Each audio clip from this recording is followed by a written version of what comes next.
Topic आप देख रहे हैं और इसी जेनेटिक कोड की क्या क्या कैरेक्टर्स है वो भी आपने डिस्कस की। अब इसी टॉपिक से रिलेटेड कुछ क्वेश्चन प्रैक्टिस अगर आप देखें तो सबसे पहला क्वेश्चन आप अपनी स्क्रीन पर देख सकते हैं। दिए गए एमआरएनए से पॉलीपेप्टाइड श्रृंखला का कूट लेखन होता है तो इसमें कितने अमीनो अम्ल बनेंगे। मीन्स कि यहां आपको एक एमआरएनए का सीक्वेंस दे रखा है और इस एमआरएनए के सीक्वेंस को आपको ट्रांसलेट करना है और पूछा जा रहा है कि इसे ट्रांसलेट करने के बाद हमें कुल कितने अमीनो एसिड मिलेंगे। और आप सभी जानते हैं ट्रांसलेशन आप स्टार्ट करते हैं स्टार्ट कोडोन AUG से आपने स्टार्ट करना है। तो यहां से ट्रांसलेट करते हुए आप अमीनो एसिड काउंट करें, ऐसा नहीं कि आप यहां से स्टार्ट कर लें। जब भी आपको आरएनए दिया जाए तो उस आरएनए में सीक्वेंस देखें कि स्टार्ट कोडोन, आपको स्टार्ट कोडोन स्टॉप कोडोन बताए गए, तो इस आरएनए का ट्रांसलेशन जहां से भी करना है स्टार्ट कोडोन को सर्च करें पहले, और जहां स्टॉप करना हो स्टॉप कोडोन आप देखिए 3 तरह के स्टॉप कोडोन्स बताए गए थे, तो कोई भी स्टॉप कोडोन आते ही आपको ट्रांसलेशन स्टॉप कर देना है। अब यहां अगर आप स्टार्ट करें तो AUG जो आप देख रहे हैं यहां से स्टार्ट करते हुए आप चलेंगे, ये चलते जा रहे हैं और यहां देखिए कौन आ चुका है UGA, ये एक स्टॉप कोडोन है। मीन्स कि ये आप ट्रांसलेट कर रहे हैं 1 2 3 4 5 6 कोडोन को आपने यहां पे ट्रांसलेट किया। जो लास्ट फिर आगे देख रहे हैं UGA, यानी अब स्टॉप कोडोन आ चुका है। अब आप ट्रांसलेशन आगे नहीं बढ़ाएंगे, ऐसा नहीं कि आप इनको ट्रांसलेट करें, नो, जैसे स्टॉप कोडोन आए आप ट्रांसलेशन स्टॉप कर दें। आगे चाहे जो भी सीक्वेंस आपको दे रखा है उन्हें आपने ट्रांसलेट नहीं करना है। तो क्वेश्चन के अकॉर्डिंग कितने अमीनो एसिड को आप ट्रांसलेट कर रहे हैं, तो यहां 6 अमीनो एसिड आपको मिलेंगे इस आरएनए को ट्रांसलेट करने पर। तो ये जो रीजन है इस रीजन को आपने कह दिया ट्रांसलेटेड रीजन, और ये रीजन जो ट्रांसलेट नहीं हो पाया इस साइड में और इस साइड में भी, इसे आप कहेंगे अनट्रांसलेटेड रीजन। ये आपके UTR मीन्स की अनट्रांसलेटेड रीजन, ये 5 प्राइम का UTR और ये 3 प्राइम के UTR जिन्हें आप ट्रांसलेट नहीं कर पाए। तो ट्रांसलेशन का एरिया स्टार्ट कोडोन से केवल स्टॉप कोडोन तक ही आपको बताना है। अब जो ये UTR देख रहे हैं इसकी क्या इंपॉर्टेंस, ट्रांसलेशन में आपको ये मिलता भी है UTR, तो UTR का कार्य बताया गया राइबोसोम के जुड़ने में, ये एरिया ही हेल्प करेगा। ट्रांसलेशन में हम देखेंगे ट्रांसलेशन में राइबोसोम mRNA से जुड़ता है, तो जुड़ेगा कहां, इसी UTR पर ये जुड़ता है, यानी कि और दूसरा mRNA के स्टेबिलिटी को बढ़ाने में भी रोल प्ले करता है UTR। तो UTR का मेन फंक्शन वो ये ट्रांसलेशन को प्रमोट कर रहा है, राइबोसोम आसानी से जुड़ सके और आरएनए स्टेबल रहे ताकि ट्रांसलेशन आसानी से हो सके। तो क्वेश्चन पे अगर हम आए तो क्वेश्चन का आंसर होगा यहां पर 6 अमीनो एसिड को आप ट्रांसलेट कर सकते हैं दिए गए एमआरएनए के द्वारा। अब अगर आप देखें यहीं पर नेक्स्ट एक और क्वेश्चन आपको दे रखा है, यदि एमआरएनए में 5 प्रकार के, ये ध्यान रखेंगे, जनरली आपको 4 मिलते हैं नाइट्रोजन बेसिस AUGC आरएनए में। यहां एक हाइपोथेटिकल क्वेश्चन कि एमआरएनए में 5 प्रकार के नाइट्रोजन बेस हैं और आनुवांशिक को टेट्राप्लेट, अभी तक आपको ट्रिपलेट मिला था, यानी एक कोड 3 नाइट्रोजन बेसिस से मिलके बनते हैं, नेचुरली ट्रिपलेट हमें मिलता है। इस क्वेश्चन में हाइपोथेटिकली दे रखा है टेट्राप्लेट अगर कोड हो तो कितने कोडोन बन सकते हैं। देखिए नेचुरली नाइट्रोजन बेसिस 4 प्रकार के हैं और कोड ट्रिपलेट होता है तो 64 कोडोन हमको मिलते हैं। इस क्वेश्चन को मॉडिफाई किया गया है कि यहां पर 5 प्रकार के नाइट्रोजन बेस है और कोडोन का नेचर टेट्राप्लेट है, तो आपको यहां पर कितने कोडोन मिल सकते हैं। देखते हैं आंसर किस तरह से। टोटल कोडोन जब भी हमको पता करना है तो आप बताते हैं टाइप ऑफ नाइट्रोजन बेस की पावर 1 2 3 जो भी आपको मिले। कॉमनली हम देखते हैं नाइट्रोजन बेसिस जनरली देखा जाए तो 4 प्रकार के AUGC, और जेनेटिक कोड हमारा कैसा है ट्रिपलेट, तो 4 की पावर 3 आप बताते हैं, ये 4 की पावर 3, तो टोटल कोड हमें मिल जाते हैं 64, जनरली आप ये कहते हैं। अब इस क्वेश्चन के अकॉर्डिंग आप देखें तो यहां पे आपको बताना है 4 नाइट्रोजन बेस नहीं है, 5 नाइट्रोजन बेस है, और 4 की पावर 3 ट्रिपलेट में ये टेट्राप्लेट है, तो 5 की पावर 4 आपको करना होगा। तो तो आंसर आएगा आपका ये 625 टोटल कोडोन। काफी सिंपल कि आपको नाइट्रोजन बेसिस दे रखे हैं 5 प्रकार के, कोडोन का नेचर भी आपको दे रखा है टेट्रा प्लेट, तो 5 की पावर 4 कर दें, टोटल कोड आपको मिलेंगे 625 इस क्वेश्चन के अकॉर्डिंग। अब यही एक और क्वेश्चन प्रैक्टिस आप देखें, यहां क्या दिया है, यदि एमआरएनए में 5 प्रकार के नाइट्रोजन बेस, यहां भी फिर वही पॉइंट कि नाइट्रोजन बेस 4 की जगह 5 प्रकार के उपस्थित है और प्रोटीन संश्लेषण के लिए 400 प्रकार के अमीनो एसिड उपलब्ध है। Normally 20 type of amino acid हमें मिलते हैं 20 प्रकार के, यहां 400 प्रकार के अमीनो एसिड उपलब्ध हो तो ऐसी स्थिति में सभी अमीनो अम्ल के कूट लेखन के लिए कोडोन में न्यूनतम कितने नाइट्रोजन बेस की आवश्यकता होगी। क्वेश्चन ध्यान से समझे। नेचुरली 4 प्रकार के नाइट्रोजन बेस मिलते हैं, यहां 5 दे रखा है। नेचुरली 20 टाइप के अमीनो एसिड प्रोटीन सिंथेसिस में आपको मिलते हैं, यहां 400 प्रकार दे दिए, 400 टाइप्स। अब आपसे पूछा है कि एक कोडोन में न्यूनतम कितने नाइट्रोजन बेस हो सकते हैं। नेचुरली बात करें तो एक कोडोन में 3 नाइट्रोजन बेस हमें मिलते हैं, क्योंकि एक कोड 3 नाइट्रोजन बेसिस से मिलकर बना है, ट्रिपलेट जिसे आप कहते हैं। अब यहां पूछा गया है कि 5 प्रकार के बेस, 400 प्रकार के अमीनो एसिड है, तो यहां जो कोड बनेंगे उस कोड में कितने नाइट्रोजन बेस होंगे, या कह सकते हैं एक कोड कितने नाइट्रोजन बेसिस से मिलकर बनता है। वो अब आप सॉल्यूशन देखें, यहां पर इस टेबल से आप इसको कंपेयर करें। ये टेबल हमने याद हो तो जेनेटिक कोड के स्टार्टिंग में भी अरेंज किया था। देखिए सबसे पहले अगर आप लेते हैं सिंगलेट, तो सिंगलेट में आप क्या बताएंगे, 5 प्रकार के नाइट्रोजन बेस, 5 की पावर 1। जब 4 टाइप के नाइट्रोजन बेस थे तब हमने लिखा था इस तरह से 4 की पावर 1, 4 बन रहे थे। यहां 5 है इसलिए 5 की पावर 1, 5 कोडोन आपको मिलेंगे। यानी कितने अमीनो एसिड के कोड बने, 5, रह गए कितने, 395, क्योंकि टोटल 400 बेसिस आपको दे रखे हैं। अगर कोड सिंगलेट होगा तो 5 ही अमीनो एसिड के कोड बनेंगे, 395 रह गए। अब हम कोड डबलेट करके चेक करते हैं। अगर आप डबलेट करें 5 की पावर 2 तो 25 कोडोन बनते हुए आपको मिलेंगे, तो रह गए कितने, 375, क्योंकि 400 अमीनो एसिड है तो केवल डबलेट में 25 अमीनो एसिड के ही कोड बन रहे हैं, 375 अमीनो एसिड के कोड नहीं बन पाए।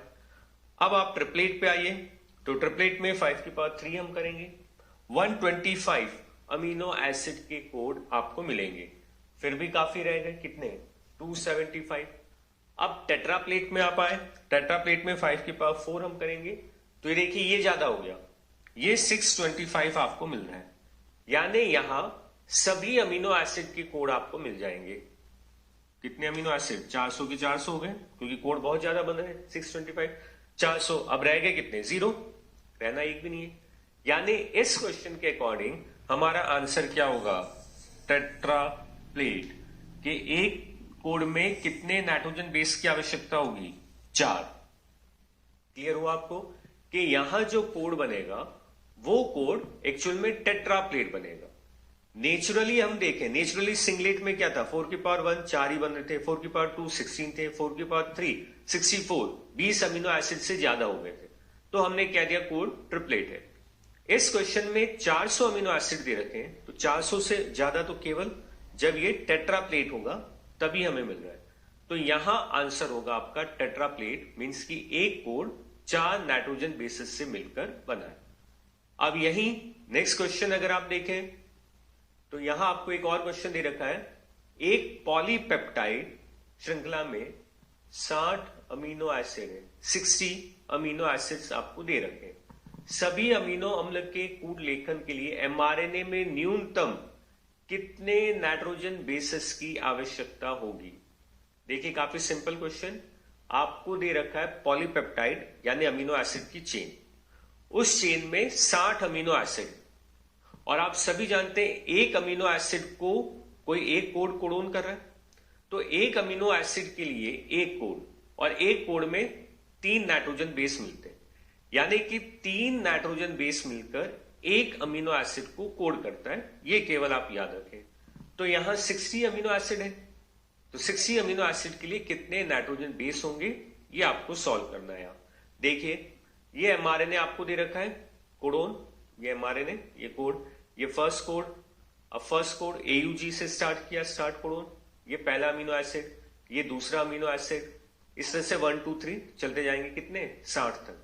और हर अमीनो एसिड का एक कोड आप देखिए 3 नाइट्रोजन बेसिस से मिलकर बना है, क्योंकि कोडोन ट्रिपलेट नेचर का है। तो ये 1 2 3 4 5 6 करते करते आप 60 तक आ गए, 60 दे रखे, 60 अमीनो एसिड आपको यहां पर मिल गए। अब ये जो है ये स्टॉप कोडोन है, 60 अमीनो एसिड के बाद आपको कौन मिल गया, एक स्टॉप कोडोन आपको यहां पे मिल रहा है, ये समापक कोडोन, क्योंकि स्टॉप कोडोन आएगा तभी ट्रांसलेशन आप स्टॉप कर पाते हैं। यानी कि टोटल कोड तो कितने हो गए 60 अमीनो एसिड के, जो क्वेश्चन में कहे। एक आपको जोड़ना होगा कौन सा, स्टॉप कोडोन, 60 तो अमीनो एसिड के हो गए, एक आपने जोड़ लिया स्टॉप कोडोन, कितने हो गए 61। अब 61 को 3 से मल्टीप्लाई करेंगे आप, क्योंकि एक कोड में 3 बेसिस है, तो 61 इंटू 3 आपको मिलेगा 183। ये आपका आंसर कि आरएनए में न्यूनतम कितने नाइट्रोजन बेसिस की आवश्यकता होगी, तो 183 नाइट्रोजन बेसिस आपको यहां पर मिल रहे हैं। तो काफी सिंपल, जितने कोड आपको दे रखे हैं हम सब जानते हैं एक कोड में 3 नाइट्रोजन बेस होंगे। 60 अमीनो एसिड है तो 60 कोड होंगे, एक आपको जोड़ लेना है यहां पर स्टॉप कोड, और अब जितने कोड आए उससे आप 3 से मल्टीप्लाई करेंगे तो टोटल नाइट्रोजन बेसिस के नंबर आपको मिल जाते हैं। क्लियर? सो स्टूडेंट्स, यहीं पर जेनेटिक कोड में एक और छोटा सा सेगमेंट आपको दे रखा है, वॉबल हाइपोथेसिस, वॉबल परिकल्पना। अब वॉबल हाइपोथेसिस कितने दे रखा है, क्या मीनिंग है इसका, यहां पर हम देखें तो वॉबल हाइपोथेसिस में कहा गया है कि कभी कभी एक एंटीकोडोन याद करिए टीआरएनए पर आपको मिला था, जो कोडोन को पहचानने का कार्य करता है। कोडोन एमआरएनए पर मिलते हैं, एंटीकोडोन टीआरएनए के एंटीकोडोन लूप पर आपको मिले थे। तो यहां ये कहना चाह रहा है कि कभी कभी एक एंटीकोडोन एक से अधिक प्रकार के कोडोन को भी पहचान लेते हैं, और इसे ही आपने कहना है वॉबल हाइपोथेसिस या वॉबल परिकल्पना। आप यहां पर बताएंगे कि एक एंटीकोडोन एक से अधिक प्रकार के कोडोन को पहचानता है। कैसे देखें, जैसे ये एमआरएनए आप देख रहे हैं, एमआरएनए पर कोडोन उपस्थित है, हर कोड 3 नाइट्रोजन बेसिस से मिलकर बना है। यहां 2 कोड आपको दे रखे हैं, कोड 1 एंड कोड 2, यूयूसी और यूयूयू। याद होगा यूयूयू कौन से अमीनो एसिड को कोड करता है, फिनाइल एलेनाइन कहा था हमने। अब देखें आप, ये एक टीआरएनए आया, टीआरएनए की structure phenyl alanine amino acid को लेकर आ रहा है। टीआरएनए पर एंटी कोड किया है एएजी, तो एक टीआरएनए एंटी कोड एएजी जो फिनाइल एलेनाइन को कोड कर रहा है, यहां ये कोडोन को पहचानेगा कौन सा, ए का कॉम्प्लीमेंट्री यू, फिर ए यू जी सी। तो इस एंटी कोडोन ने इस कोडोन को पहचाना, फिनाइल एलेनाइन अमीनो एसिड लेके आ रहा है। अब यही एंटी कोडोन इस कोडोन को भी पहचान लेगा, यू यू यू आपको मिल रहा है, मिस्टेक दिख रही है यहां पर, जी सी होना था या यू ए होना था, बट यहां जी यू, ये एक मिस्टेक की तरह आपको विजिबल हो रहा है। यही वॉबलिंग है कि यहां वॉबलिंग आपने इसी कहा है कि एक जो एंटी कोडोन है वो एक से ज्यादा कोड को भी पहचान सकता है, इसे आपने क्या रखा है, वॉबल परिकल्पना। तो वॉबलिंग सामान्यतः कोडोन के तीसरे न्यूक्लियोटाइड पर हुआ, आप देख सकते हैं। जो मिस्टेक हुई है वो थर्ड पे आपको देखने को मिल रहा है, यानी कि कोडोन का जो तीसरा बेस है वो स्पेसिफिक नहीं है। आपने तीसरे बेस को चेंज किया तब भी रिजल्ट सेम, पहले तीसरा सी था तब भी फिनाइल एलेनाइन, अब तीसरा बेस यू है तब भी आपको फिनाइल एलेनाइन ही मिल रहा है। लेकिन ये केवल एक परिकल्पना है, हर कोडोन में आप इसे नहीं बताएंगे। कुछ कोडोन में देखा गया कि थर्ड बेस स्पेसिफिक नहीं है, थर्ड को चेंज करने पर भी आपका अमीनो एसिड सेम मिलता है, इसे ही आपने कहना है वॉबल परिकल्पना। अब यहीं पर आप देखें 2 वर्ड्स आपको मिलेंगे, मोनोसिस्टोन एंड पॉलीसिस्टोन। दोनों का मीनिंग आपको यहां पर क्लियर करना है, मोनोसिस्टोनिक और पॉलीसिस्टोनिक, या मोनोसिस्टोन पॉलीसिस्टोन, जो भी आप कहना चाहें। काफी सिंपल है। सबसे पहले आप आइए मोनोसिस्टोनिक में। मोनोसिस्टोनिक में क्या कहा गया है, जो आपका एमआरएनए, एक एमआरएनए से एक ही पॉलीपेप्टाइड चेन बनते हुए आपको मिले तो उसे आप कहेंगे यहां पर मोनोसिस्टोन, और ये ज्यादातर यूकैरियोट्स में देखने को मिलेगा मोनोसिस्टोन। पॉलीसिस्टोन, ये भी नाम से मीनिंग क्लियर कर रहा है कि एक एमआरएनए अगर एक से ज्यादा पॉलीपेप्टाइड चेन बनाए तो उसे आपने कहना है पॉलीसिस्टोन, और पॉलीसिस्टोन कॉमनली प्रोकैरियोट्स में देखने को आपको मिलेगा। तो दोनों में डिफरेंस ध्यान रखें। सिंपल सी बात, ये जो आपका एमआरएनए, ये 5 प्राइम टू 3 प्राइम, ये आप बता रहे एमआरएनए, इस एमआरएनए पर ये राइबोसोम अटैच होते हैं, ट्रांसलेशन में आप देखेंगे, और ये राइबोसोम ये पॉलीपेप्टाइड चेन बनाना स्टार्ट कर दिया। तो एक एमआरएनए से अगर एक ही पॉलीपेप्टाइड चेन बने तो आप कहेंगे मोनोसिस्टोन, जो यूकैरियोट से मिलता है। प्रोकैरियोट में हम क्या देखते हैं, एक एमआरएनए से एक से ज्यादा राइबोसोम अटैच हो जाते हैं, सेल बायो में आप इसे पॉलीसोम भी कहते हैं, और हर राइबोसोम अपना अपना ट्रांसलेशन स्टार्ट कर देता है। तो आप देखिए एक एमआरएनए से एक से ज्यादा पॉलीपेप्टाइड चेन बनते हुए आपको मिल रहे हैं, इसे ही आपने कहना है पॉलीसिस्टोन, जो कॉमनली किसमें देखने को मिलेगा, प्रोकैरियोट्स में। तो ये दो टर्म्स आपने बताया यहां, मोनोसिस्टोन एंड पॉलीसिस्टोन। अब अगर आप देखें, यहीं एक मॉलिक्यूलर का काफी फेमस टर्म आपको दे रखा है, सेंट्रल डॉगमा। ध्यान से समझेंगे सेंट्रल डॉगमा का क्या मीनिंग है। क्रिक ने इसे एक्सप्लेन किया सेंट्रल डॉगमा को भी। यहां जो पॉइंट्स बताए जा रहे हैं सारी चीजें डिटेल में आप डिस्कस कर चुके हैं एक दो पॉइंट के अलावा। तो आप देखें सेंट्रल डॉगमा किसे कहा आपने। सबसे पहले डीएनए आप देख रहे हैं, ये एरो बताना चाह रहा है डीएनए से डीएनए का बनना, और डीएनए से डीएनए का बनना क्या कहलाएगा, रेप्लिकेशन। डीएनए रेप्लिकेशन, प्रतिकृतिकरण, और रेप्लिकेशन डिटेल में आप पढ़ चुके हैं। सेकेंड, डीएनए से आरएनए का बनना, यहां आप देखिए डीएनए से आरएनए बनता हुआ, इसे आपने कहा है ट्रांसक्रिप्शन, अनुलेखन, और ट्रांसक्रिप्शन भी हम डिटेल में डिस्कस कर चुके हैं। तो डीएनए से डीएनए का बनना और डीएनए से आरएनए, यानी एक रेप्लिकेशन, एक आपने कहा ट्रांसक्रिप्शन। अब आप देखेंगे आरएनए आगे चल के क्या बनाएगा, प्रोटीन। आरएनए से प्रोटीन बनता हुआ आपको मिलेगा, और इसे आप कहते हैं ट्रांसलेशन। ये ट्रांसलेशन, अनुवादन, ये सेंट्रल डॉगमा आप बता रहे हैं। यानी कि यहां इंफॉर्मेशन का जो सेंटर पार्ट है वो डीएनए, और डीएनए अपनी इंफॉर्मेशन को कैसे फ्लो कर रहा है आप देखिए। डीएनए अपनी इंफॉर्मेशन को डायरेक्टली डीएनए में ट्रांसफर कर सकता है रेप्लिकेशन के द्वारा। डीएनए अपनी इंफॉर्मेशन आरएनए में ट्रांसफर कर सकता है ट्रांसक्रिप्शन के द्वारा, लेकिन डीएनए डायरेक्टली अपनी इंफॉर्मेशन प्रोटीन में ट्रांसफर नहीं कर सकता। वो प्रोटीन बनाने के लिए किस पर निर्भर है, आरएनए पर निर्भर। तो डीएनए डीएनए बना सकता है, डीएनए डायरेक्टली आरएनए बना सकता है, बट डीएनए डायरेक्टली प्रोटीन नहीं बना सकते। प्रोटीन बनाने के लिए वो आरएनए पर निर्भर है।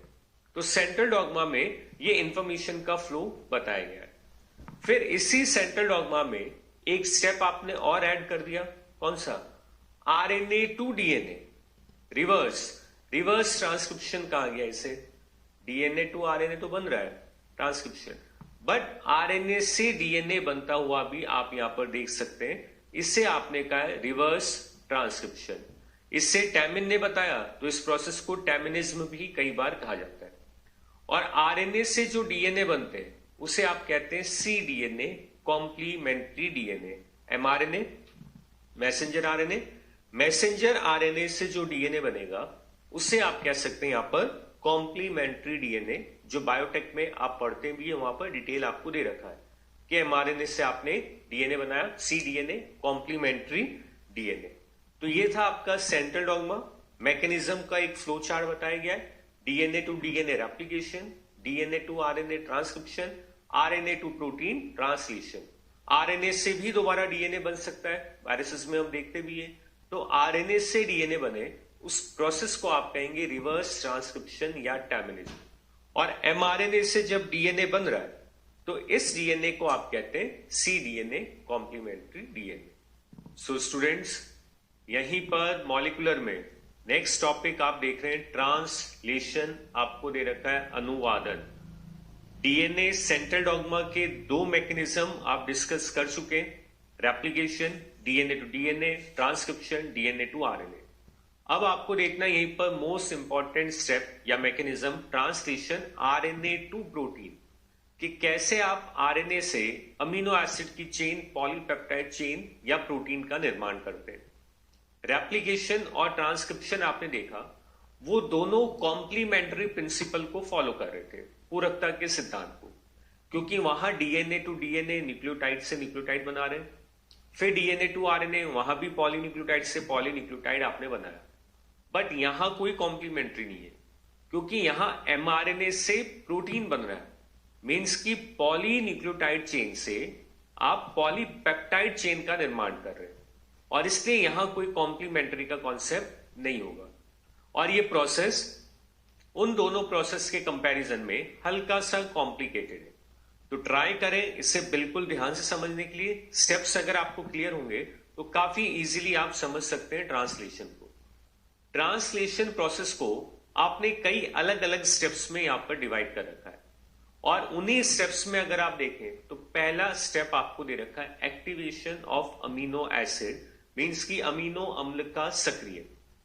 क्या मीनिंग हुआ इसका? यहां पर आपको यहां पर प्रोटीन बनाना है, प्रोटीन सिंथेसिस आपने करना है, और प्रोटीन किससे मिलकर बना है? अमीनो एसिड से। जब कई सारे अमीनो एसिड जुड़ेंगे तो एक पॉलीपेप्टाइड चेन बन रही है, जो आप बताते हैं प्रोटीन। तो यानी कि प्रोटीन का रॉ मटेरियल, प्रोटीन का एक कच्चा पदार्थ हम देखें तो कौन हुआ यहां पर? Amino acid. और यहां 20 टाइप्स की अमीनो एसिड प्रोटीन फॉर्मेशन में भाग लेते हैं। तो ये जो अमीनो एसिड्स हैं साइटोप्लाज्म में, ये सभी अमीनो एसिड इनएक्टिव, निष्क्रिय अवस्था में आपको मिलने। जब भी आप ट्रांसलेशन स्टार्ट करेंगे तो आपको इन अमीनो एसिड्स को एक्टिवेट करना होगा, आपको इन्हें सक्रिय करना होगा, ताकि हम इन्हें जोड़कर प्रोटीन बना सकें। तो ट्रांसलेशन का पहला स्टेप ही यहां पर एक्टिवेशन ऑफ अमीनो एसिड। अब इन्हें एक्टिवेट करना है तो इन्हें एनर्जी देनी होगी, और एनर्जी प्रोवाइडिंग मॉलिक्यूल आप सभी जानते हैं कौन? एटीपी। तो एटीपी की हेल्प लेते हुए आपने यहां पर अपने अमीनो एसिड को एक्टिवेट करना है, प्लस आपको एक एंजाइम की भी जरूरत पड़ेगी। किस तरह से? देखिए, सबसे पहले आपने बताया ये अमीनो एसिड, इस अमीनो एसिड को आपको एक्टिवेट करना है, तो एक्टिवेशन के लिए चाहिए एनर्जी। एनर्जी कौन देगा? एटीपी। तो अमीनो एसिड प्लस एटीपी।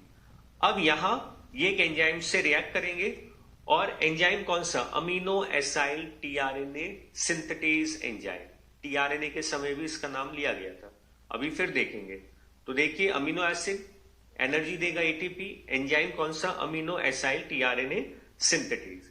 और एनर्जी किस तरह से देता है एटीपी? आप सभी जानते हैं, ये एडिनोसिन ट्राइफॉस्फेट है। एनर्जी देने के लिए 2 फॉस्फेट को ये फ्री कर देगा, और 2 फॉस्फेट फ्री होते ही एनर्जी रिलीज होगी, एटीपी एएमपी में कन्वर्ट हो जाएगा एडिनोसिन मोनोफॉस्फेट में। तो आप देख सकते हैं, अब इसे आप कहेंगे amino acyl AMP, adenosine monophosphate enzyme. यानी ये एक्चुअल में एक्टिवेटेड अमीनो एसिड है। इस एक्टिवेटेड अमीनो एसिड को नाम हमने दिया amino acyl AMP enzyme complex. ये सक्रिय अमीनो अम्ल यानी कि एक्टिवेटेड अमीनो एसिड। तो पहला स्टेप आपका एक्टिवेशन ऑफ अमीनो एसिड। केवल 2 पॉइंट आप अच्छे से याद रखें कि अमीनो एसिड को एक्टिवेट करने के लिए एनर्जी, एटीपी। एंजाइम पूछा जाए कौन सा, तो बताएंगे अमीनो एसाइल टीआरएनए सिंथेटेज। इनके रिएक्शन के बाद फाइनली आपको मिल जाता है ये सक्रिय अमीनो अम्ल, एक्टिवेटेड अमीनो एसिड। अब जब आपका अमीनो एसिड एक्टिवेट हो चुका है तो आपका दूसरा स्टेप स्टार्ट हो जाएगा, और सेकेंड स्टेप है यहां चार्जिंग, चार्जिंग ऑफ टीआरएनए। अब आपको यहां पर अपने टीआरएनए को चार्ज करना है, और टीआरएनए की स्ट्रक्चर रिकॉल करें। इस तरह की संरचना टीआरएनए आप पढ़ चुके हैं। ये आपका एक्सेप्टर आर्म था, ग्राही आर्म 3 प्राइम, और इसी 3 प्राइम पर आपने कहा कि अमीनो एसिड आकर जुड़ेगा। हमने टीआरएनए में ये चीजें डिस्कस करी थी कि अमीनो एसिड जो एक्टिवेट हुआ है, ये एक्टिवेटेड अमीनो एसिड इस 3 प्राइम पर आकर जुड़ता है। इसी प्रोसेस को आप कहते हैं चार्जिंग ऑफ टीआरएनए, और जुड़ने के बाद इस टीआरएनए को आप कह देते हैं चार्ज टीआरएनए। देखिए किस तरह से, ये टीआरएनए। अब यहां ये एंजाइम एएमपी अमीनो एसाइल जो आपने लिख रखा, amino acyl AMP enzyme complex जो बना यानी एक्टिवेटेड, ये एंजाइम और डीएचयू लूप के इंटरेक्शन से आप इधर अमीनो एसिड को जोड़ते हैं। डीएचयू लूप, डाइहाइड्रोयूरिडिल लूप, वहां फंक्शन आपको बताया भी गया था कि ये एंजाइम के द्वारा डिसाइड करता है कि हमें यहां अमीनो एसिड को अटैच करना है एक्सेप्टर आर्म पर, और जैसे ही अटैच होगा इस टीआरएनए को आप क्या देते हैं, चार्ज टीआरएनए। तो अब देखिए यहां पर नेक्स्ट स्टेप में ये टीआरएनए और इस टीआरएनए का ये एक्सेप्टर, यहां आपको मिलेगा अटैच होता हुआ अमीनो एसिड। ये अमीनो एसिड अटैच हो गया, कौन सा, जो सक्रिय है, एक्टिवेटेड है। अब इस टीआरएनए को आप कहेंगे चार्ज टीआरएनए या लोडेड टीआरएनए। तो यहां पर दो स्टेप्स आपने डिटेल में बताया ट्रांसलेशन की शुरुआत में, कि आप ट्रांसलेशन टॉपिक स्टार्ट कर रहे हैं आरएनए से प्रोटीन बनाना। इसके लिए पहला स्टेप है अमीनो एसिड को एक्टिवेट करना और दूसरा स्टेप है टीआरएनए को चार्ज करना। अमीनो एसिड को एक्टिवेट करना, इसके लिए हमें एटीपी चाहिए और अमीनो एसाइल टीआरएनए सिंथेटेज चाहिए। अब आपको मिल जाएगा activated amino acid. Activated amino acid को अब टीआरएनए के एक्सेप्टर आर्म पर आप जोड़ देते हैं। इस स्टेप को हमने कहना है charging of tRNA, charge tRNA ready है। अब टीआरएनए के चार्ज होने के बाद आपका मेन स्टेप स्टार्ट होगा, तीसरा, वो है ट्रांसलेशन का जो मेन स्टेप। अब ये जो अनुवादन या ट्रांसलेशन या सिंथेसिस ऑफ पॉलीपेप्टाइड चेन, कोई भी नाम दे सकते हैं तीसरे स्टेप को। तीसरे स्टेप में फिर तीन चरण है अलग अलग, इनिशिएशन, इलोंगेशन और टर्मिनेशन, प्रारंभन, दीर्घीकरण और समापन। देखिए पहला step activation of amino acid, दूसरा टीआरएनए का चार्ज होना, तीसरा प्रोटीन का बनना या अनुवादन हम कहें। तीसरे में अलग अलग तीन चरण आपको मिलेंगे, इनिशिएशन, इलोंगेशन और टर्मिनेशन, वन बाय वन आपने। सबसे पहले आप लीजिए स्टार्टिंग पॉइंट यानी इनिशिएशन। अब जब भी ट्रांसलेशन को हमें स्टार्ट करना है तो इस इनिशिएशन प्रोसेस में किन किन चीजों की जरूरत होगी वो आप देखिए। सबसे पहला तो आपने लिखा है एमआरएनए। ऑब्वियसली एमआरएनए हमें पहले चाहिए क्योंकि उसी एमआरएनए को आप ट्रांसलेट कर रहे हैं। उसके बाद चार्ज टीआरएनए, जो भी टीआरएनए आपने चार्ज भी किया। फिर राइबोसोम की दोनों यूनिट्स 30s 40s 50s आप बता रहे हैं। अगर यूकैरियोट्स होगा तो यहां पर 80s राइबोसोम की जरूरत होगी, जैसे यहां 70 आप बता रहे, 50 और 30 70s राइबोसोम। यूकैरियोट्स की बात करें तो 60 और 40 80s राइबोसोम होगा। ये जो यूनिट्स बताई गई है प्रोकैरियोट्स की। जीटीपी एनर्जी मॉलिक्यूल आपको चाहिए और Mg+2 की रिक्वायरमेंट होगी। तो इन बेसिक चीजों की आपको जरूरत पड़नी है कहां पर, ट्रांसलेशन के इनिशिएशन स्टेप में आप बता रहे जो पहला स्टेप है। तो इन सबका किस तरह से क्या रोल है आगे मैकेनिज्म में आप यहां पर देखेंगे। फिर अलग से कुछ कारक भी आपको दे रखे हैं, इनिशिएटर फैक्टर्स। इनिशिएटर फैक्टर्स की बात करें तो प्रोकैरियोट्स में 3 इनिशिएशन फैक्टर्स आपको मिलते हैं, IF1, IF2, IF3। ये 3 फैक्टर्स आपको मिलते हैं। यूकैरियोट्स में लगभग 10 इनिशिएशन फैक्टर्स आपको मिलेंगे। केवल 10 नंबर आपको ध्यान रखना है और कुछ भी नहीं यहां पर, कि प्रोकैरियोट्स में तो 3 और यूकैरियोट्स में आपको बताने 10 फैक्टर्स यहां पर देखने को मिलेंगे। अब पहला स्टेप स्टार्ट करिए आप, इनिशिएशन, प्रारंभन। और सबसे पहले आपको चाहिए एमआरएनए। आप देख सकते हैं ये आपके सामने एमआरएनए। और ये भी आप जानते हैं कि ट्रांसलेशन स्टार्ट कहां से होगा, start codon AUG, genetic code में हम पढ़ चुके हैं कि ट्रांसलेशन स्टार्ट करते हैं आप AUG से। जैसे रेप्लिकेशन स्टार्ट हुआ था ओरिजिन साइट से, ट्रांसक्रिप्शन आप स्टार्ट करते हैं प्रमोटर साइट से, वैसी ट्रांसलेशन आपने स्टार्ट करना है स्टार्ट कोडोन AUG से। अब यहां पर आप देखिए इसी AUG के जस्ट पहले, जो स्टार्ट कोडोन है उसके जस्ट पहले आपको कुछ स्पेसिफिक सीक्वेंस दिखाई दे रहे हैं। ये जो ब्लू कलर में आप देख रहे हैं ये कुछ स्पेसिफिक सीक्वेंस आपको दिख रहे हैं। इन सीक्वेंसेस को आप कहेंगे shine Dalgarno sequence, SD sequence, shine Dalgarno sequence. तो शाइन डेलगार्नो कहां मिला याद रखेंगे, AUG के पहले या AUG के बाद। तो आपने आंसर बताना है AUG के पहले 5 प्राइम किनारे पर जो 5th एंड है उसकी साइड पे आप देख सकते हैं एसडी सीक्वेंस आपको यहां पर मिल रहा है, शाइन डेल्गार्नो सीक्वेंस। अब यहीं पर राइबोसोम की जो छोटी उप इकाई है 30S सब यूनिट, वो यहां आकर अटैच होता हुआ आपको मिलेगा। ये देखिए इसी डायग्राम शाइन डेल्गार्नो, ये 30S यहां अटैच हुआ। 30S यहां क्यों अटैच हुए? तो यहां पर 30S की यूनिट कौन है? 16S नोट कराए गए थे राइबोसोम में। इस 16S में एसडी का कॉम्प्लीमेंट्री सीक्वेंस आपको दिख रहा है, बिल्कुल ध्यान से देखें। एसडी सीक्वेंस तो कहां है? एमआरएनए पर, एयूजी के पहले, और इसी एसडी का कॉम्प्लीमेंट्री 30S में आपको दिख रहा है। और कहा जाए 30S में कहां? तो 30S में 16S में इसका कॉम्प्लीमेंट्री है। तो ये दोनों एक दूसरे के पूरक हैं और इसलिए आसानी से जुड़ जाएंगे। और इन कॉम्प्लीमेंट्री को आप कह सकते हैं एंटी एसडी सीक्वेंस। इन्हें हमने क्या कह दिया? Anti SD sequence. और इनके जुड़ने पे बन गया 30S mRNA कॉम्प्लेक्स। तो यहां जो सवाल पूछे जा रहे हैं वो आप याद रखें, पूछा जाता है एसजी सीक्वेंस कहां? तो आप कहेंगे mRNA पर। एंटी एसडी कहां है? तो ये 30S में। और 30S में भी कहां? तो आप बता सकते हैं 16S पर। तो एसडी और एंटी एसडी ये दोनों एक दूसरे के कॉम्प्लीमेंट्री है और इसलिए आसानी से आपस में जुड़ जाएंगे। और जुड़ते ही क्या बन गया? 30S mRNA complex. दो ही चीजें, एक तो 30S राइबोसोम और एक mRNA, तो इनके जुड़ने से बना 30S mRNA कॉम्प्लेक्स। तो 30S mRNA कॉम्प्लेक्स किसके कारण बना? तो हम बता सकते हैं एसजी और एंटी एसडी के जुड़ने पर। एसजी mRNA पर, एंटी एसडी राइबोसोम की छोटी उप इकाई पर। एसडी और एंटी एसडी दोनों एक दूसरे के पूरक है, यानी कि दोनों एक दूसरे के कॉम्प्लीमेंट्री, और इसलिए ये आसानी से जुड़ चुके हैं। अब आप क्या देखेंगे यहीं पर कि राइबोसोम की स्मॉलर यूनिट तो अटैच हो गई, अब आपको लार्जर भी अटैच करना है, लेकिन उसके अटैचमेंट से पहले यहां टीआरएनए आकर अटैच होगा। फर्स्ट टीआरएनए, फर्स्ट कोडोन कौन है? Start codon AUG. तो यहां आपको टीआरएनए को अटैच करने की जरूरत है। तो देखिए सबसे पहले प्रथम चार्ज टीआरएनए का IF2 व GTP द्वारा जोड़ा जाता है, यानी स्टार्ट कोडोन एयूजी इस कोड को पहचानेगा एंटी कोड। एंटी कोडोन कहां? टीआरएनए पर। तो सबसे पहला टीआरएनए आकर यहां पे जुड़ेगा। यह आ गया इनिशिएटर टीआरएनए, जो स्टार्ट कर रहा है पहला टीआरएनए, उसे आप कह सकते हैं इनिशिएटर टीआरएनए।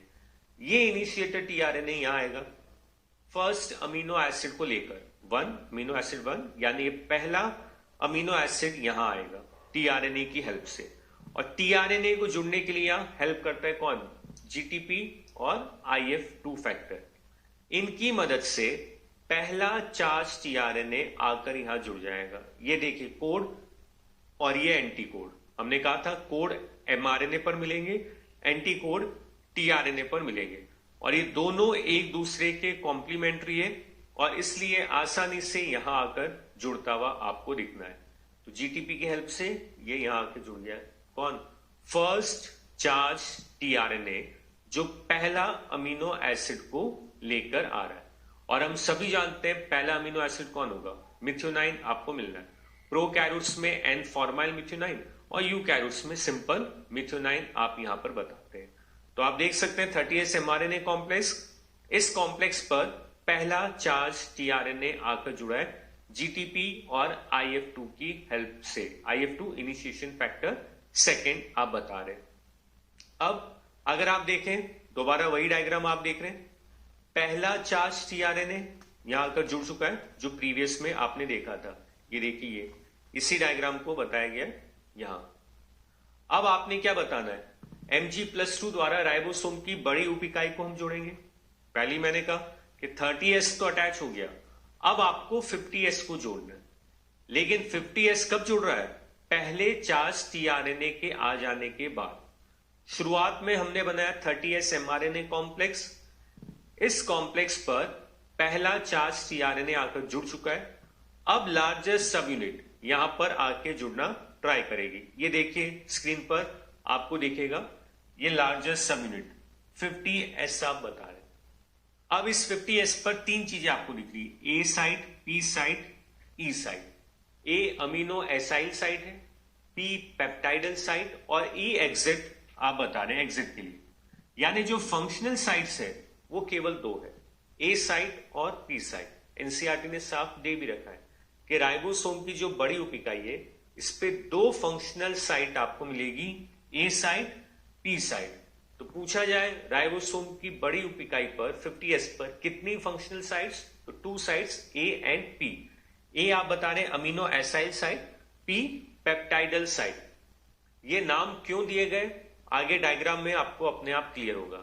वैसे यहां भी ट्राई कर सकते हैं, जहां अमीनो एसिड आकर जुड़ेंगे टीआरएनए के द्वारा उससे आप कहेंगे अमीनो एसाइल साइट। जहां पॉलीपेप्टाइड चेन राइबोसोम के भाग में दिखेगी उसे आपने कहना है पेप्टाइडल साइट, जो आगे के डायग्राम में आपको देखने को मिलेगा भी। तो देखिए अब ये जो राइबोसोम है ये यहां आकर जुड़ जाएगा, इसमें आप देख सकते हैं ये जो है ये यहां आकर अटैच होगा, 50S आकर अटैच हो गया। क्लियर? तो अब ये बन गया पूरा 70S कॉम्प्लेक्स आपको मिल रहा है।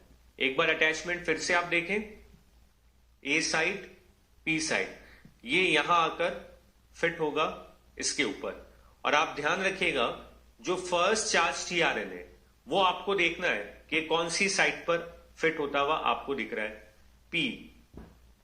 ए देखिए फ्री है, ए साइट ये इस तरह से फिट हुए कि ए फ्री है।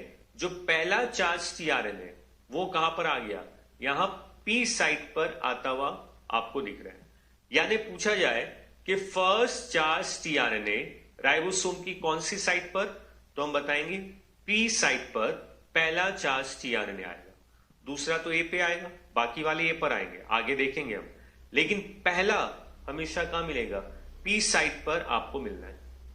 अब जैसे ये स्ट्रक्चर बनी इसे आप कहते हैं इनिशिएशन कॉम्प्लेक्स, या 70S tRNA mRNA initiation complex भी आप इसको बता सकते हैं।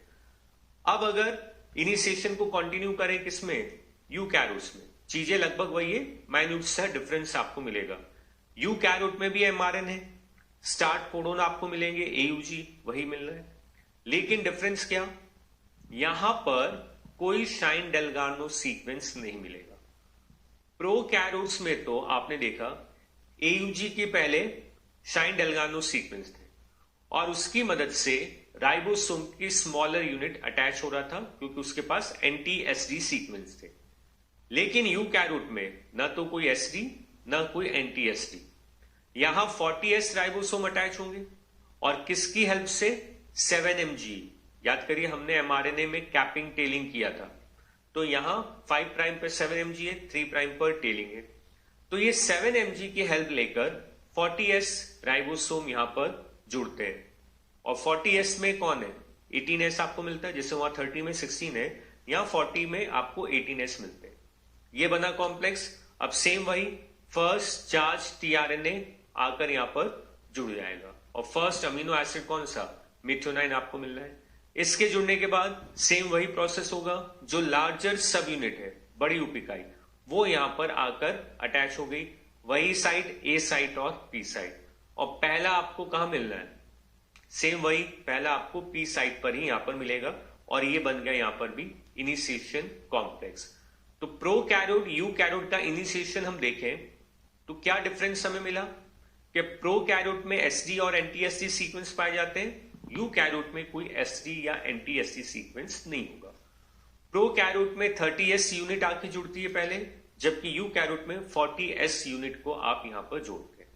यहां 7mg कैप के द्वारा 40S पहचान रहा है, जबकि वहां पर एसडी सीक्वेंस और एंटी एसडी के कारण 30S पहचान कर अटैच होते हैं। ये सिमिलैरिटी आपको मिलेगी, वहां भी लार्जर में ए और पी साइट फंक्शनल है, यहां भी ए और पी साइट है। और पहला चार्ज टीआरएनए पी साइट पर ही आता हुआ आपको मिलना है, वो दोनों में कॉमन है।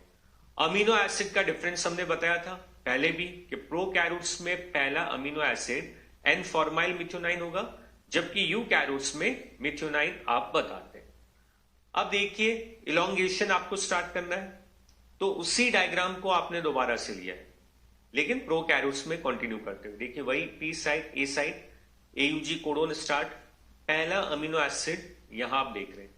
अब इलोंगेशन आप इस डायग्राम में समझेंगे। इलोंगेशन के लिए इलोंगेशन फैक्टर्स की आपको जरूरत पड़ेगी और इलोंगेशन फैक्टर्स प्रोकैरियोट्स और यूकैरियोट्स में अलग अलग होंगे। जैसे इनिशिएशन के लिए इनिशिएटर फैक्टर्स चाहिए थे, प्रोकैरियोट में 3, यूकैरियोट में 10। वैसे इलोंगेशन प्रोसेस के लिए प्रोकैरियोट्स और यूकैरियोट में अलग अलग इलोंगेशन फैक्टर्स कौन से? प्रोकैरियोट में 3 है, EFTU, EFTS और EFG आपको मिलना है।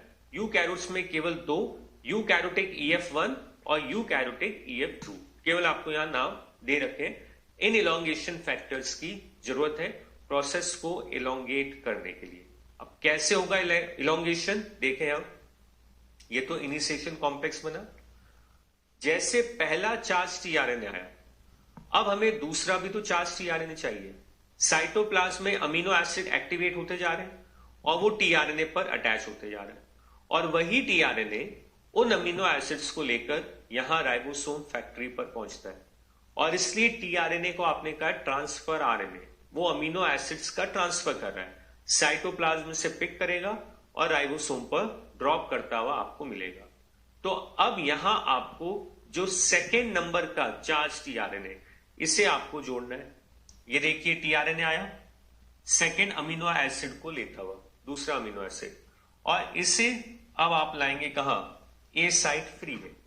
इस ए साइट पर आपने इसे जोड़ना है, और यहां जोड़ने के लिए इलोंगेशन फैक्टर होंगे EFTU और EFTS। एनर्जी के लिए आप बता रहे मॉलिक्यूल GTP, कोई ATP नहीं है, एक्टिवेशन में ATP था, यहां GTP के द्वारा। अब ये देखिए सेकंड वाला यहां आकर जुड़ गया, तो P साइट पे आया पहला amino acid, second charge tRNA वाला अमीनो एसिड कहां पर आया? A साइट पर। क्लियर? इसी तरह से अब साइटोप्लाज्म में कौन रेडी होंगे? थर्ड चार्ज टीआरएनए भी रेडी होगा, उसे भी आपको यहां पर जोड़ते हुए चलना है। किस तरह से देखेंगे? जोड़ने के लिए सबसे पहले आपने इन अमीनो एसिड के बीच पेप्टाइड बॉन्ड बनाना है। बॉन्ड बनने से पहले ये अनचार्ज भी होता हुआ आप देखेंगे। जैसे ये देखिए टीआरएनए पहला, ये दूसरा, एक P साइट पर, एक A साइट पर। अब जैसा मैंने कहा कि साइटोप्लाज्म में रेडी है थर्ड चार्ज टीआरएनए, उससे यहां आकर जुड़ना है। लेकिन जुड़ेगा कहां?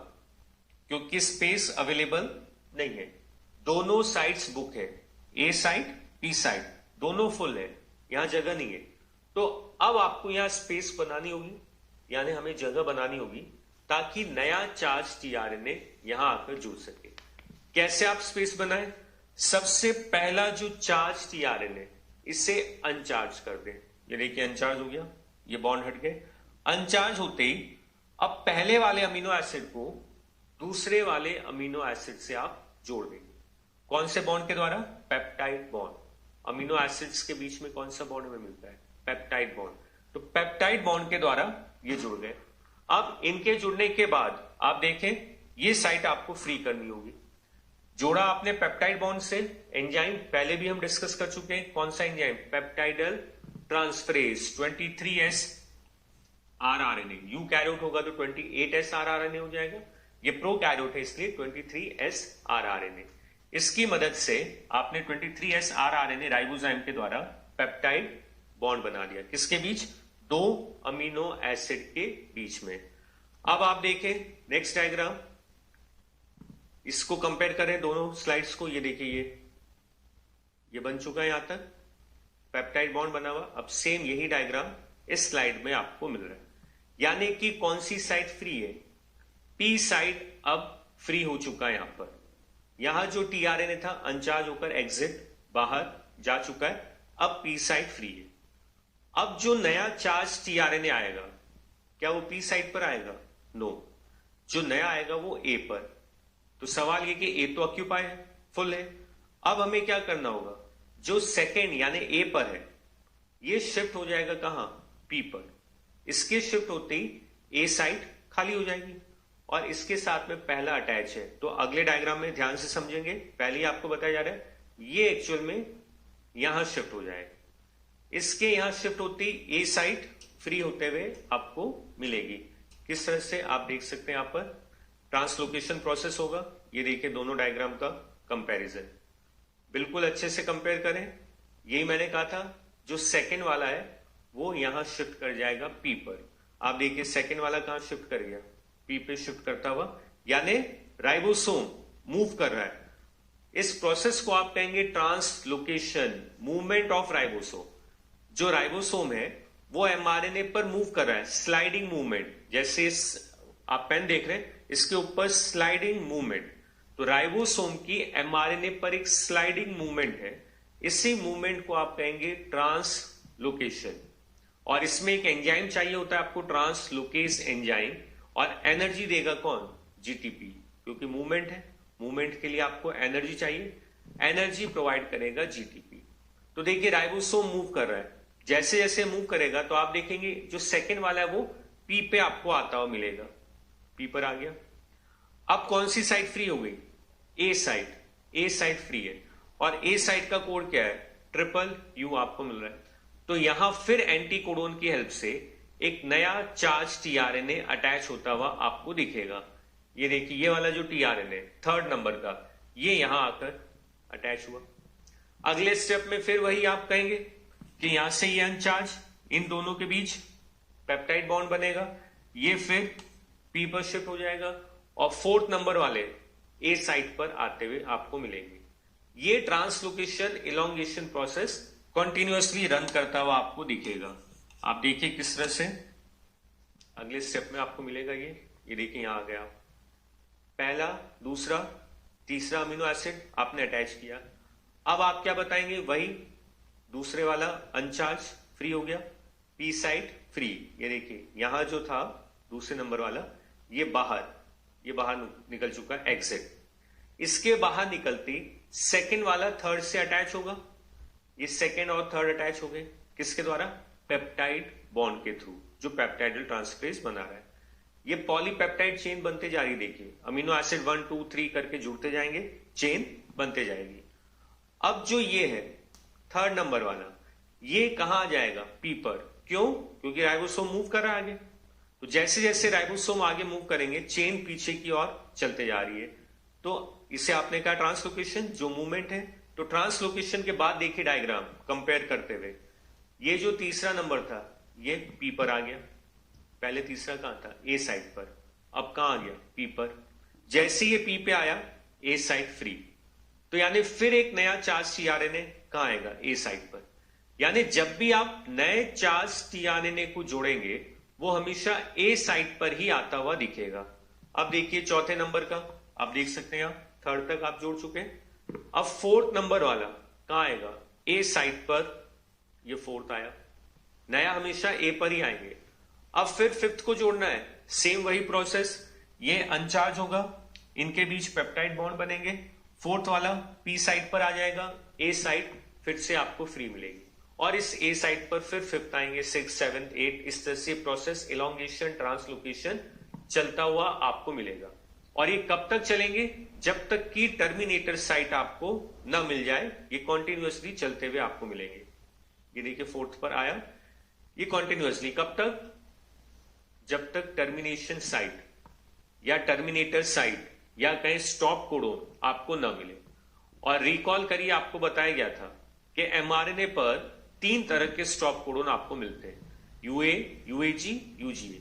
तीनों में से कोई भी अगर एक स्टॉप कोडोन आया तो वहीं पर ट्रांसलेशन स्टॉप होता हुआ आपको मिलेगा।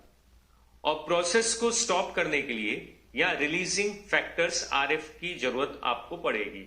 प्रोकैरियोट्स में 3 रिलीजिंग फैक्टर है, RF1, RF2, RF3, जबकि यूकैरियोट्स में एक ही रिलीजिंग फैक्टर है, यूकैरियोटिक RF। अब किस तरह से प्रोसेस स्टॉप होगा वो आप देखें इस डायग्राम में। ये एमआरएनए ट्रांसलोकेशन चलते जा रहा है, देखिए पूरी chain, polypeptide chain P site पर बन रही है, इसलिए हमने पी को कहा था पेप्टाइडल साइट। ए साइट को आप कहते हैं अमीनो एसाइल साइट, क्योंकि नया amino acid activated charge tRNA A site पर आ रहा था, इसलिए इसे हमने कहा अमीनो एसाइल साइट।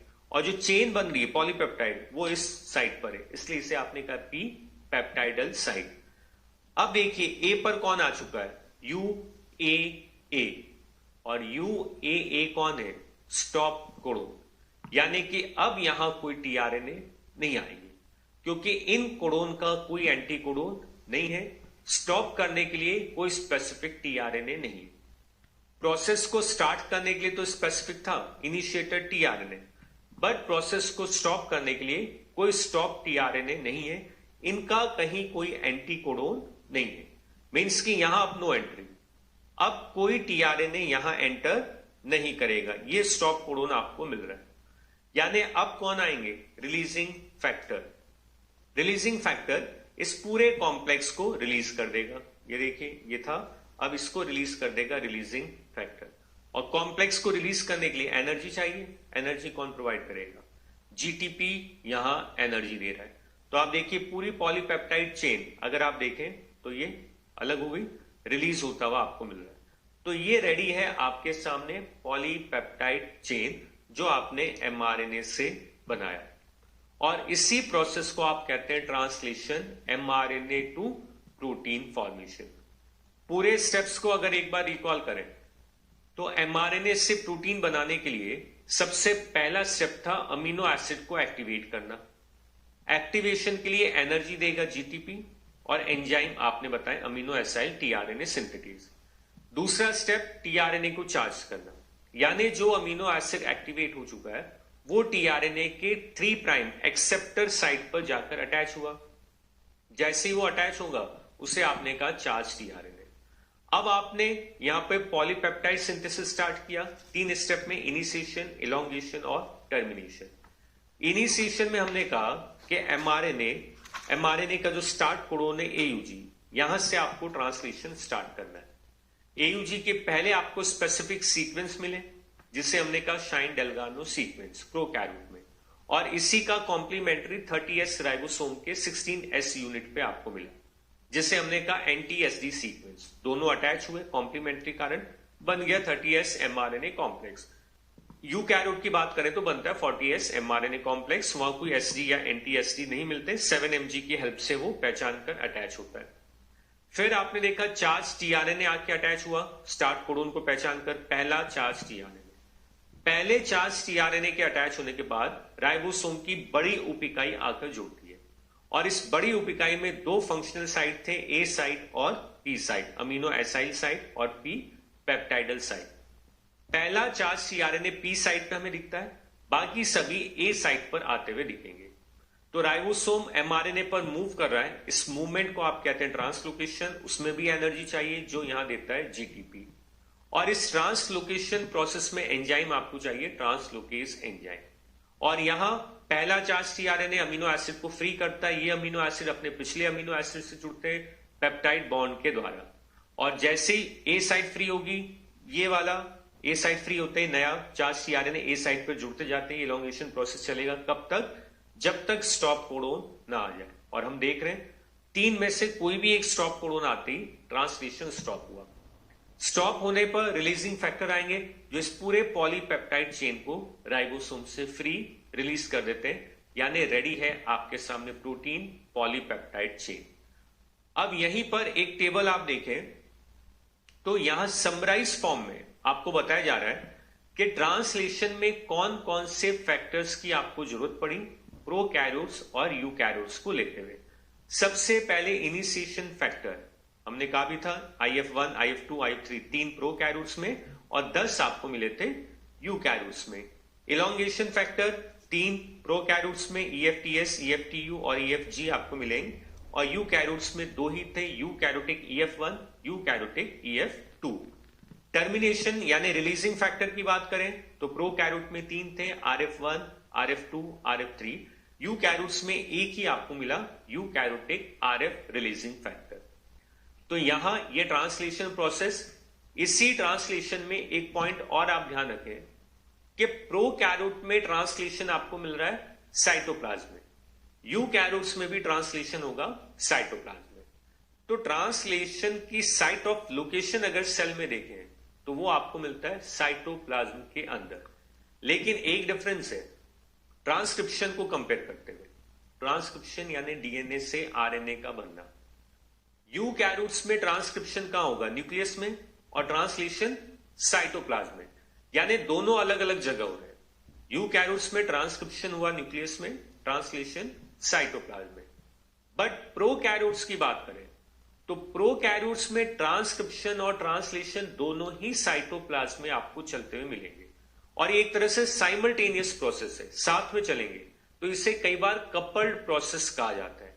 देखिए रफ रिप्रेजेंटेशन, यूकैरियोट्स की बात करें तो यूकैरियोट्स में इस तरह से न्यूक्लियस आपको मिलता है, जबकि प्रोकैरियोट्स में, प्रोकैरियोटिक सेल में कोई न्यूक्लियस नहीं है। यहां डीएनए कैसा है, डबल स्टैंडर्ड, ये इस तरह से सर्कुलर डीएनए। यहां न्यूक्लियस में डीएनए कैसा है, लीनियर। तो पहले तो आरएनए बना, और ये आरएनए साइटोप्लाज्म में आके राइबोसोम से जुड़ के प्रोटीन बनाएगा। तो ट्रांसक्रिप्शन अलग, ट्रांसलेशन अलग। प्रोकैरियोट में ये डीएनए से आरएनए बन रहे हैं, आरएनए बनता चल रहा है, ट्रांसक्रिप्शन चल रहा है, उसी समय राइबोसोम भी अटैच होकर ट्रांसलेशन स्टार्ट कर देता है। यानी प्रोकैरियोट्स में ट्रांसक्रिप्शन ट्रांसलेशन साथ में चल सकते हैं, इसे हम कहते हैं कपल्ड प्रोसेस, साथ में चलना। जबकि यूकैरियोट्स में ट्रांसक्रिप्शन और ट्रांसलेशन साथ में नहीं चल सकते, इसे हम कहेंगे अनकपल्ड प्रोसेस। ट्रांसक्रिप्शन न्यूक्लियस में और ट्रांसलेशन साइटोप्लाज्म में। तो ये था आपका टॉपिक ट्रांसलेशन। Clear students? सो स्टूडेंट्स, यहीं पर नेक्स्ट टॉपिक है आपके सामने, जीन रेगुलेशन, जीन का नियमन। रेप्लिकेशन, ट्रांसक्रिप्शन, ट्रांसलेशन हम पढ़ चुके हैं। ट्रांसलेशन में आपने बताया आरएनए से प्रोटीन का बनना।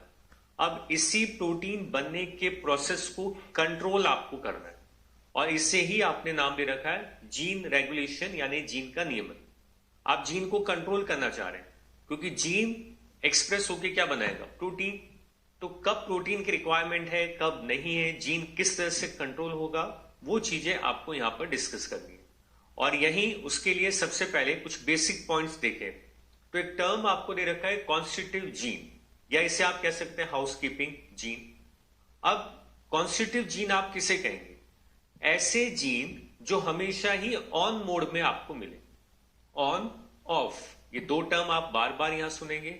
जीन का ऑन होना मतलब जीन हमेशा अपनी अभिव्यक्ति करता हो, और जीन अभिव्यक्त होगा आरएनए और प्रोटीन के फॉर्म में, यानी ट्रांसक्रिप्शन और ट्रांसलेशन। ये दोनों प्रोसेस अगर चल रहे हैं, जीन ट्रांसक्राइब होकर आरएनए बनाए, आरएनए आगे प्रोटीन बना रहा है, तो आप कहेंगे जीन ऑन है। और यदि आपको ट्रांसक्रिप्शन ट्रांसलेशन नहीं मिल रहा है, यानी जीन न आरएनए बना रहा है और बिना आरएनए के आगे प्रोटीन नहीं बन पा रहा, तो उसे आपने कहना है जीन ऑफ मोड में। तो कॉन्स्टिट्यूटिव जीन ऐसे जीन जो हमेशा ऑन आपको मिलेंगे, यानी हमेशा सक्रिय अवस्था में मिलेंगे। मींस कि इन जीन्स के जो प्रोडक्ट है, इससे जो उत्पाद बन रहे हैं, उनकी जरूरत हमेशा बनी रहती है बॉडी में, और इसलिए जीन हमेशा आपको ऑन मोड में मिलने, उन्हीं जीन्स को आप कहेंगे कॉन्स्टिट्यूटिव जीन। और इन्हें कंट्रोल करने की जरूरत नहीं है, क्योंकि इन्हें ऑफ नहीं करना, ये हमेशा ऑन ही रहेंगे। और इसका एग्जाम्पल आपको दे रखा है ग्लाइकोलाइसिस का जीन। ग्लाइकोलाइसिस प्लांट फिजियो में आप डिस्कस करते भी है।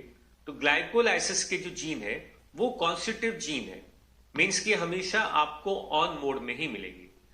इसी तरह से नेक्स्ट आता है non constitutive gene. Non constitutive gene, या इसे आप स्मार्ट जीन्स भी कह सकते हैं, नाम से ही पता लग रहा है। कॉन्स्टिट्यूटिव जीन जो परमानेंट ऑन थे, ये नॉन कॉन्स्टिट्यूटिव है, मीन्स कि ये हमेशा ऑन नहीं रहेंगे। इसका मतलब ये नहीं कि हमेशा ऑफ है, हमेशा ऑफ भी नहीं है, ये on off as per requirement, जरूरत के हिसाब से ये जीन ऑन भी हो जाते हैं और ये ऑफ भी हो जाएंगे। तो दोनों मोड में आपको मिले, इन जीन्स को आप कहेंगे नॉन कॉन्स्टिट्यूटिव जीन, जो हमेशा सक्रिय नहीं रहते, ये ऑन ऑफ मोड में आपको मिलते जाएंगे। देखिए जीन अगर ऑन है तो क्या बनाएगा, एमआरएनए, एमआरएनए से प्रोटीन बनता हुआ आपको मिलेगा।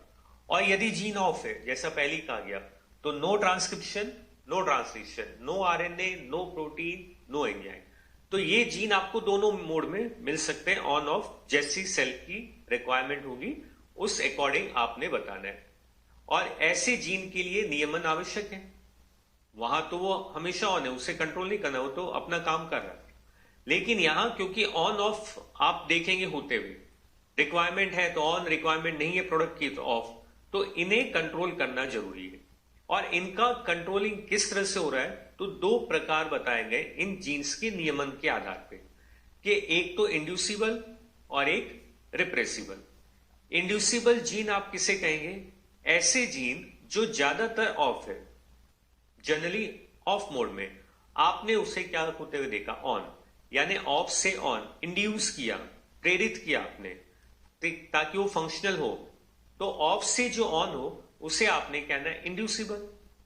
रिप्रेसिबल किसे कहेंगे, रिप्रेस, सप्रेस करना, यानी ये जीन जनरली तो ऑन है, ये ऑन है, प्रोटीन बना रहा है, आरएनए बना रहा है, ऑन है, बट इसे आप सप्रेस करें तो ये क्या हो जाएगा, ऑफ।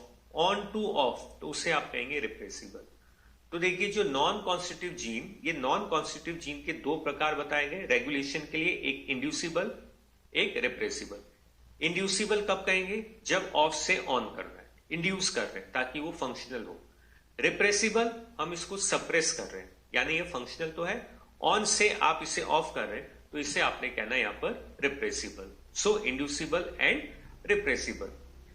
अब जीन रेगुलेशन की बात अगर आप प्रोकैरियोट्स में करते हैं, तो प्रोकैरियोट में जीन का रेगुलेशन यानी इसका कंट्रोल मोस्टली हम कहां कर सकते हैं, प्रेफरेंस के आधार पे। तो वो आपने कहना है ट्रांसक्रिप्शन अनुलेखन के ट्रांसक्रिप्शन लेवल पर आप अपने जीन को कंट्रोल कर सकते हैं। जीन आरएनए बनाएगा ट्रांसक्रिप्शन, फिर ट्रांसलेशन से प्रोटीन। अगर आपने ट्रांसक्रिप्शन लेवल पे ही कंट्रोल कर लिया कि सपोज हमें किसी जीन से प्रोटीन नहीं बनाना, अभी रोकना है, तो आप उसके ट्रांसक्रिप्शन को रोक दें, आरएनए सिंथेसिस के प्रोसेस को रोक दें, और यदि आरएनए नहीं होगा तो आगे प्रोटीन नहीं बन पाएंगे।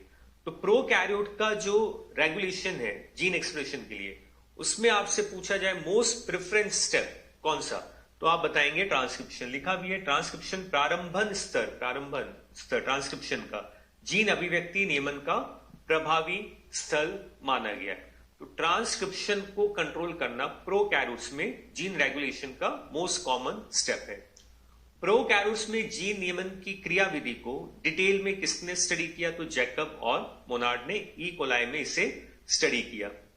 तो प्रोकैरियोट में जीन रेगुलेशन स्टडी करने वाले जैकब एंड मोनार्ड, और मटेरियल यानी किस पे कार्य किया, तो वो आपने बताना है ई कोलाई पर।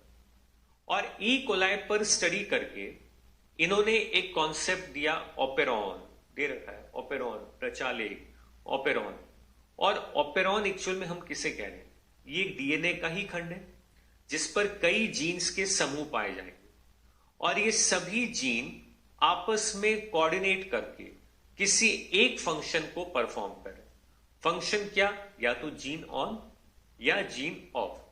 तो जीन रेगुलेशन के लिए जो जीन्स का समूह है, वो सभी जीन मिलकर जीन को कंट्रोल कर रहे हैं, उसी समूह को आपने कहना है ऑपेरॉन। डेफिनेशन क्या दे रखी है, ऐसे जीन्स का समूह प्रचालक यानी ऑपेरॉन कहलाता है जो एक समान क्रिया से संबंधित हो और समान गुणसूत्र पर उपस्थित हो तथा उनका नियमन एक इकाई के रूप में किया जाता है। इसे ही आपको समझाया गया अभी कि जीन का समूह, सिंप्लीफाई करें तो कहने का मतलब ये ऑपेरॉन कि जीन का समूह है और ये समूह आपस में कोऑर्डिनेट करके जीन को कंट्रोल कर रहा है, रेगुलेशन कर रहा है। यानी या तो ये प्रोडक्ट बनाएंगे ऑन और या प्रोडक्ट ना बनाए ऑफ। तो जीन रेगुलेशन के लिए जो जीन का समूह, उसे सिंपली आपने कहना है यहां पर ऑपेरॉन। अब ऑपेरॉन में कई सारे जीन्स हो सकते हैं, हमने पहले कही जीन का समूह है। तो कौन कौन से जीन्स आपको मिल रहे हैं, एक तो हमने लिखा स्ट्रक्चरल जीन मिलेगा आपको, आगे ऑपेरॉन में आप देखेंगे। स्ट्रक्चरल जीन नंबर 1 2 3 कितने भी हो सकते हैं, बताए जा रहे हैं कौन कौन से जीन। तो स्ट्रक्चरल जीन आपको मिल रहा है। रिप्रेसर जीन आपको मिलेगा जिसे आप आई से भी बता सकते हैं, आर से भी। ऑपरेटर आपको मिलेगा जिसे आप ओ से रिप्रेजेंट करेंगे। प्रमोटर ट्रांसक्रिप्शन में भी आया था, याद हो तो, पी से रिप्रेजेंट कर रहे हैं प्रमोटर, ये आपको मिलेंगे। तो यहां पर ऑपेरॉन में कौन कौन से जीन का समूह है, structural, repressor, operator and promoter. ये सभी मिलकर यहां पर ऑपेरॉन स्ट्रक्चर का फॉर्मेशन करेंगे। अब ऑपेरॉन के उदाहरण देखें, कौन कौन से ऑपेरॉन। मोस्ट कॉमन जो आपके सिलेबस में दे रखा है, जिसे हमें डिटेल में डिस्कस करना है, वो कौन सा है, लैक ऑपेरॉन। लैक्टोज को लेते हुए आप स्टडी करेंगे आगे। तो इस ऑपेरॉन को हमने नाम दे रखा है लैक ऑपेरॉन। इंड्यूसिबल का एग्जाम्पल है ये लैक ऑपेरॉन। एक आपको मिलेगा ट्रिप्टोफेन ऑपेरॉन। ये सब ऑपेरॉन के एग्जाम्पल जो डिटेल में हम डिस्कस करेंगे, वो पहला है लैक ऑपेरॉन। तो ट्रिप्टोफेन ऑपेरॉन, फिर एरा ऑपेरॉन, एराबिनोज को लेते हुए, हिस ऑपेरॉन, हिस्टीडीन को लेते हुए आप बता रहे हैं वेल ऑपेरॉन, वैलीन को लेते हुए। तो ये कुछ ओपेरॉन के एग्जाम्पल्स हैं और इन्हीं ओपेरॉन के एग्जाम्पल्स में आपने डिटेल में डिस्कस करना है पहले वाले को, कौन सा, वो है लेग ओपेरॉन।